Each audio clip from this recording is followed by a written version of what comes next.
What up, world? Welcome on all to another episode of The Ocho, presented to you in partnership, as always, with SB Nation's bloggingtheboys.com. My name is RJ Ochoa. You know me, of course, from BTB and from right here as your humble host on The Ocho. This is a very special bonus episode of The Ocho. The newest member of the Dallas Cowboys, tight end Blake Bell, took some time to join us, talk about winning the Super Bowl with the Kansas City Chiefs, joining the Cowboys, what free agency was like, and everything he's excited about for the 2020 season and beyond. We're not going to waste much time. Here he is, tight end Blake Bell of the Dallas Cowboys, right here on The Ocho.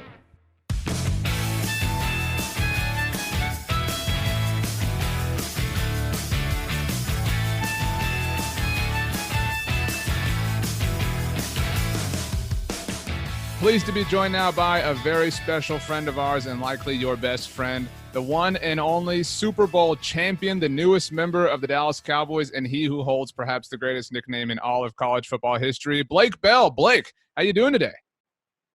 Doing well, man. Can't complain. We were talking right before we started recording. You have had, obviously the current times are interesting to say the least, but you have had quite the beginning to the calendar year. And you've had quite the week. Dude, you're a Dallas Cowboy. That's got to be pretty cool. Oh, it's awesome, man. I'm so excited. This past season with the Chiefs was awesome, and the Chiefs kingdom was great, and got nothing respect for the organization, but that's how it works, and I'm super pumped to be a Cowboy, and can't wait to get it going. Well, so we'll get to the Cowboys in a second because you won the Super Bowl, and you should be able to talk about that for the rest of your life. And obviously, you're going to win, 50 Super Bowls in a row with the Cowboys, and you're going to be playing into your 70s. I'm fully confident in that. So you won the Super Bowl. What's that been like? I mean, that's an incredibly special thing. Man, it was incredible. Just the process and the journey of it. You go all the way back to OTAs, and you just think of all the work you put in to get to that point. That's what everyone wants to do, is go and win the Super Bowl. So, just all the ups and downs you have during the year, and just all the adversity you go through, and the teammates. We had a great team and a great locker room, and it was fun, man. And we just kind of made a push there in the playoffs, and it happened. And going to Miami was one of our goals, and once you got there, it was kind of like, well, I guess, you want to win it, definitely. You don't want to walk off that field losing, but great game, great atmosphere, like I said, and it was pretty special. So, I was there for the week, kind of working the radio row scene, a little less busy than you. Now that you've had some time to look back on it, because it is a hectic week, and I know everything you do is so organized and so planned out. I know that's probably a weird question, but did you enjoy it, or were you just focused on, okay, tomorrow we've got this plan, we're preparing for this? I mean, was it fun, I guess?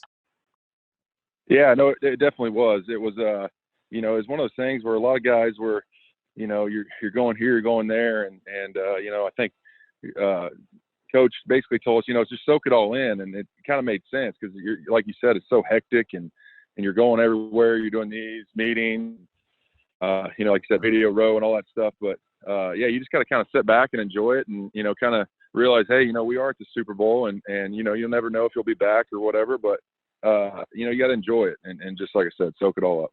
How many pictures are on your phone from it? Like, how far back can you scroll and just be pictures of Super Bowl aftermath, whether it was in Miami or the parade? I mean, things like that. Like, it's got to be like 500 photos. Oh, yeah, tons, man. Just like you said, going all the way to the, beginning, just taking videos, showing up on the plane, just all the different cool activities we did. And like you said, just photos and just, I think I got more videos probably than photos. It's crazy, man. What's, for people that haven't won the Super Bowl, what's been the most interesting sort of surprise? Because you're going to go on the field afterwards or be on the field with confetti. You're going to get to hold the Lombardi. You're going to have the parade. But what's something that happened in the aftermath of all of it? You're like, hey, this is pretty cool. Well, I think you just, all of a sudden it's counting down and we're getting ready to win. And what a game it was, really. Hats off to the Niners. What a great team. But yeah, all of a sudden you win and you're kind of just shocked a little bit. And then, you got to go back and all your family's there and they have a little after party for you. So I think it kind of set in there, this is why you play the game, and you want to get to something like this and then be able to celebrate with your family and friends, and that's what it's all about. I'm curious, have you already been measured for a ring? Like, does that process happen already, or is it a little bit further down the road? You know what? That's a great question. People have asked me that, and I said, yeah, we haven't even gotten fitted for the ring yet. So I'm assuming that's a little ways away, but man, yeah, I can't wait to get it. So you entered free agency in a really hectic time for the world. What was that like? I mean, football fans everywhere were wondering how are guys going to do this? This can be done remotely. What was it all over the phone? Did you have a Zoom meeting, Skype, FaceTime? I mean, what was free agency like for you in the current climate of our world? I think it's just basically the same as I was kind of in free agency last year as well, and it was basically the same. Everything's usually over the phone, and obviously you're talking to your agent a lot and stuff like that, but really the only thing is the teams can't have you come in to the building right now, so that would be the only thing. But other than that, you're talking basically with your agent, and you're just kind of talking with the teams that that reach out and stuff like that. So everything was pretty normal. That's interesting. Was there anything that outside of, I guess, the medical portion of it that was different due to the coronavirus pandemic? Not really. Other than just kind of trying to figure out, what our, schedule is going to be. We don't know, OTAs or when we're going to report or anything like that. So it's kind of the unknown for us. But, I think as a player, you just keep your same routine. You work out and do whatever you need to do to stay in shape and be ready. And then, when we got to show up or report, we'll handle it. But, for right now, you just got to, it's like you said, man, this is a weird deal going on. And, with everyone just having to stay at their house, but you got to find a positive out of it. But we'll just keep working out and go from there. What's your personal quarantine life been like? I mean, you don't have to tell us like what video games you're playing or anything, but I mean, like, are you working out every day? I mean, are you cooking a lot? I mean, what's Blake Bell's life right now? So we actually have a group of friends, we've had from college. We come out here to Maui. Our friends have a house out here in Maui. So we came out here last week for spring break, and we were going to leave, but we decided, well, we should probably just hang tight and stay out here. So we're actually planning on staying here for another week in Maui. So I've just been kind of hanging out, and we get up, we do some yoga, work out, just lay by the pool, beach, and just kind of relax. It's kind of good to get away from that football season, such a long year and a long grind, and mentally and physically, that it's kind of nice to just kind of rewind and just enjoy it. Sure. At least the weather is cooperative in that regard. Doing some yoga. My wife's a big yogi. So it's not for me. I've tried it, and it's difficult. It's a lot more hard than people sort of let on.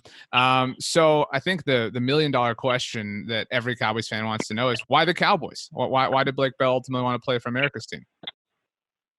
Well, I think, you just look at, I go back and, obviously the Chiefs organization was great and loved every minute of that.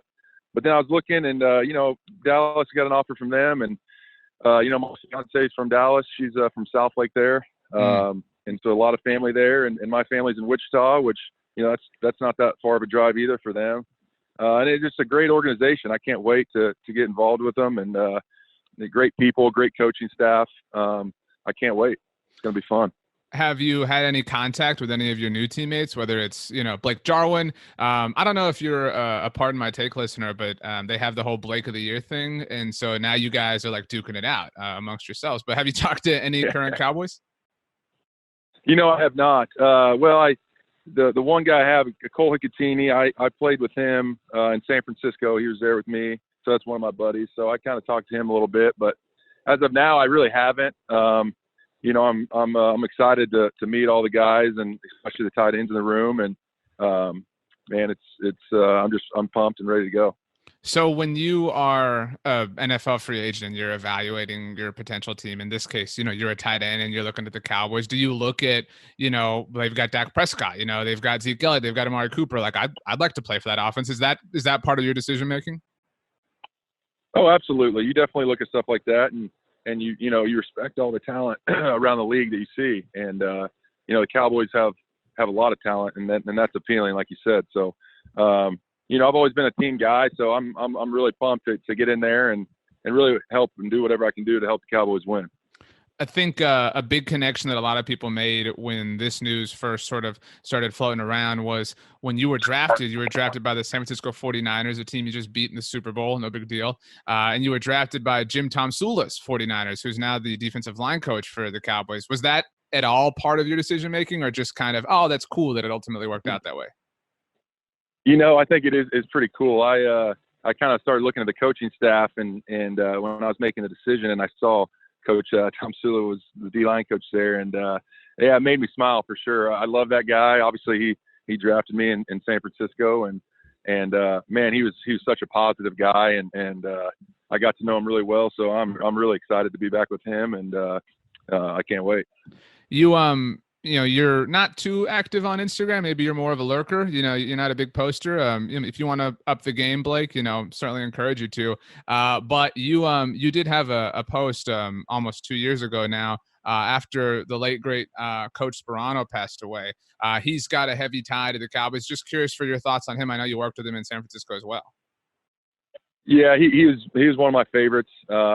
Very sad deal. And like I said, Coach Tomsula drafted me, but I know Coach Sparano had a lot to do with that. He was one of my biggest fans, so taught me so much. I got so much better that season. And so, yeah, nothing but respect. And then obviously I went back to Minnesota, and Right. He was the O-line coach there, and we reunited. And he probably had a big part of me going there too. So, Tony and all of his family, always loved them, and just the respect, you know, and his faith and how much he loved his family and things like that. So nothing but respect for the Sparano family. You had a hashtag on that post that was "Can't Snow the Snowman." Can you explain that? You know, it's super tough, but Coach Sparano had a lot of one-liners. Anybody that knew him, and you know, it's kind of hard to explain, but he's got a lot of one-liners that you just remember. I'll never forget. You know, a lot of the guys be writing in their notebooks and you know, writing them down just because you didn't want to forget them, just in case you need to use them down the road. Sure. Well, I'm sure it was memorable. You also have a proclivity for special teams. The Cowboys have a new special teams coordinator in John Fossil. Do you have any thoughts on playing special teams? I mean, is that something you sort of pride yourself on? I mean, what's that, you know, level of your game like? No, I definitely do. You know, like I was telling you, I've always been a guy that, you know, whatever I can do to help the team. You know, special teams is a big deal, and you know, games can be won on that, and won and lost, you know, depending on how it goes, and that's why, you know, it definitely takes special teams very seriously, and you know, and kind of like I said, just whatever I can do to you know, get on the field and help the team. You obviously have played football at a high level near the Dallas-Fort Worth area. You're a Sooner legend. You know, there was a lot of talk about Lincoln Riley maybe becoming the Cowboys head coach. There's another Sooner, actually, Gerald McCoy, who's a fellow free agent. Is it nice to kind of get back to that neck of the woods? Yeah, it is. You know, I definitely thought about that too, and just saw the you know, the Sooner fans, and I know there's a lot of Sooner fans in Dallas as well. So yeah, it is very cool, and I got a place in Oklahoma as well, so that's not very far. You know, you're talking 2.5 hour drive. So you know, it's definitely going to be nice to, you know, to head south. Now, a lot of our listeners are big Madden players, as I'm sure you can imagine, and so they've already got all these ideas on how to use you, and your versatility on offense is very well known, especially dating back to your Oklahoma days. Do you feel like, you know, I could do it? I could take a handoff. I could throw. I mean, is that part of Blake Bell's game? If the team needs, I guess, if you're that team guy. Hey man, you know, whatever they want to do, but you know, I think I still got it. We've always joked on different teams, and you know, whether it's before or after practice, and we start throwing, you know, playing different games or something. So I always try to keep it fun, but you know, I still got a little juice in the arm a little bit, but you know, really whatever. I like I said, you know, I'm kind of one of those that just, you know, if they want to put me out there, I'll do it. Well, I'm surprised, you know, Andy Reid, as creative as he can be, that, you know, I know Pat's great and everything, but, you know, the Belldozer, I mean, there should have been a moment, you know, in the Super Bowl, you know, you got in and made a moment. But with regards to the Super Bowl, I believe so far your only touchdown in the NFL was the divisional game against the Texans, correct? Yep, that was it. And what was that like? I mean, because through the middle of it all, I bet that just had to be like a roller coaster of incredible emotion. Oh man, it was unreal. Yeah, I was just super excited, and honestly, going back and it's just one of those plays that we were kind of running a lot that game, and Pat did a great job of finding me on it, and it just happened so quick, and kind of jumped in the stands, and it was electric, man. I mean, it was one of those feelings. I hadn't scored a touchdown yet, so I mean, obviously that was cool, and then just the way the game, all went down, it was pretty special. Last one for you with football, Blake. What do you see, as the biggest difference between the Chiefs and Cowboys? I mean, obviously, they're different teams. Every team's different, but what do you see? Well, I think, yeah, like you said, every team's different. But like you said, man, I just, you look at their roster and they got a lot of talent. And then even the coaches and just then everyone around the building. It just looks, it's awesome. That's what basically attracted me. It was, just the coaching staff and just all the talent they have on offense and defense. But, like I said, I'm just looking forward to getting in the building and getting better each and every day. I know you're not unfamiliar to the area, and I know you mentioned your wife's or fiance, excuse me, from Dallas. You a Whataburger guy? I am. I'm definitely a Whataburger guy, man. What's your go-to order?